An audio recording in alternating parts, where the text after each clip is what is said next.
Chapter 6. Liberty. I was quite happy in my new place, and if there was one thing that I missed, it must not be thought I was discontented. All who had to do with me were good, and I had a light, airy stable and the best of food.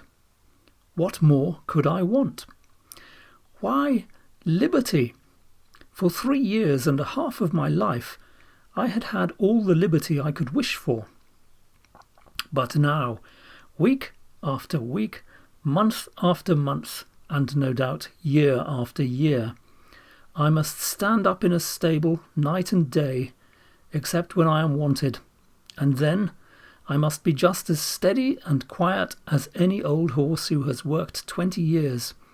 Straps here and straps there, a bit in my mouth and blinkers over my eyes. Now, I am not complaining, for I know it must be so.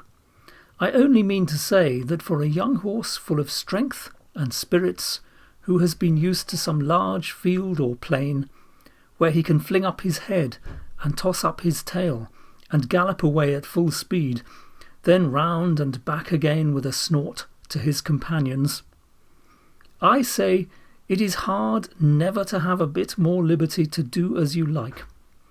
Sometimes, when I have had less exercise than usual, I have felt so full of life and spring that when John has taken me out to exercise, I really could not keep quiet.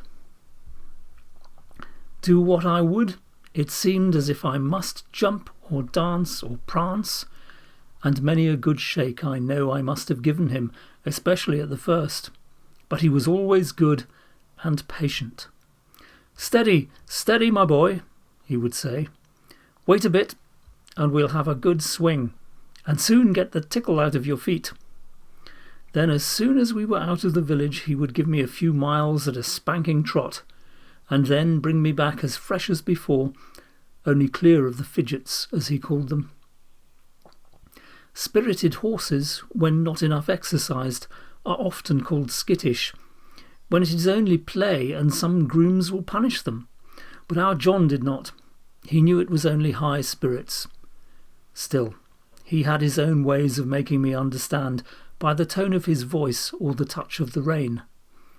If he was very serious and quite determined, I always knew it by his voice, and that had more power with me than anything else, for I was very fond of him. I ought to say that sometimes we had our liberty for a few hours. This used to be on fine Sundays in the summer-time.